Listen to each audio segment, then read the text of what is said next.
జిందాల్ యాజమాన్యం కంపెనీ పేరుతో రిజిస్ట్రేషన్ చేయించుకొని జీవో నెంబర్ 14 ద్వారా భూమి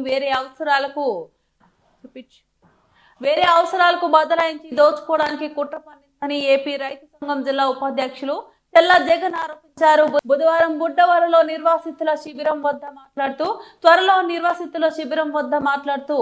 ఎంఎస్ఎంఈల పేర్లతో బదలాయించిన భూమిని 10 ఏళ్ల తర్వాత తిరిగి అమ్ముకునే విధంగా ఏర్పాటు చేస్తున్న విధానానికి వ్యతిరేకంగా 110 రోజులైనా ప్రభుత్వం పట్టించుకోకపోవడానికి వ్యతిరేకంగా చందాల్ నిర్వాసితులు కళ్లకు గంతలు కట్టి రైతు సంఘం జిల్లా ఉపాధ్యక్షులు తెల్ల జగన్ తెలిపారు. జిందాల్ చేసిన మోసాలను ఢిల్లీ నుంచి గల్లీ వరకు తెలియజేశామని, మండల అధికారుల నుంచి జిల్లా అధికారుల వరకు వినతి పత్రాలు ఇచ్చాం. మంత్రి నుంచి ఎమ్మెల్యేలందరికీ నిర్వాసితుల గోడు వినిపించామని, 110 రోజులైనా పట్టించుకోకపోవడం విచారకరమన్నారు.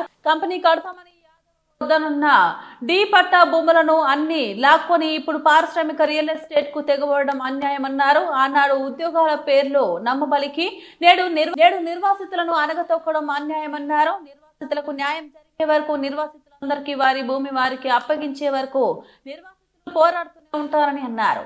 వారికి అండగా పోరాటాలు కొనసాగిస్తూనే ఉంటామని జగన్ చెప్పారు. జిందాల్ కంపెనీ ఈ రోజు మళ్ళీ ఇతర కంపెనీలు కడతారని చెప్పేసి మోసం చేయడానికి వ్యతిరేకంగా 110 రోజులుగా ఆందోళన నిర్వహిస్తున్న ప్రజాప్రతినిధులు కానీ అధికారులు కానీ ప్రభుత్వం కానీ పట్టించుకోకపోవడం అన్యాయం, విచారకరం.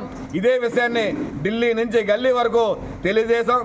కానీ స్పందన లేకపోవడంతో వేరే ప్రత్యామ్నాయం లేక మా బ్రతుకులు సంగతి ఏంటని చెప్పేసి నిర్వాసితులందరూ ఎవరిని నమ్మాలో తెలియక అందరూ నల్ల రెబ్బలతో గంటలు కట్టుకుని మా బతుకే మోసం చేశారని చెప్పేసి, మా కళ్ళకే కాదు మా జీవితాలకే గంటలు కట్టి మోసం చేశారని చెప్పేసి నిరసన తెలియజేస్తున్నారు. ఎప్పటికైనా సరే ప్రభుత్వం, అధికారులు, స్థానిక ప్రజాప్రతినిధులు, మంత్రులు కలిగి చేసుకుని జిందాల్ నిర్వాసితులకి న్యాయం చేయాలి. లేని పక్షంలో 110 రోజులు శాంతిగా ఇప్పటికి చేస్తున్నాం. భవిష్యత్తులో జరుగుతున్న పోరాటాలకి ప్రభుత్వం, అధికారులే బాధ్యత వహించవలసి వస్తుంది. కనుక ఇతర మా భూములు ఏవైతే ఉన్నాయో ఎంఎస్ఎంఈల పేరుతో బదలాయిస్తే ఊరుకునే లేదు. మీరు ఎంఎస్ఎంఈలు కట్టాలనుకుంటే వేరే ప్రాంతంలో వేరే భూములు కట్టి ఉపాధి కల్పించండి.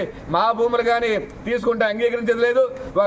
ఇన్ కేస్ మా భూములు తీసుకోవాలనుకుంటే మా భూములు మాకు ఇచ్చిన తర్వాత తిరిగి భూమి సేకరించి కట్టాలి తప్ప అంతవరకు మా భూముల్లో కాలు పెడితే తాడో పేడో తేల్చుకోవడానికి కూడా సిద్ధమని చెప్పేసి నిర్వాహకుల తరపున హెచ్చరిస్తున్నాం.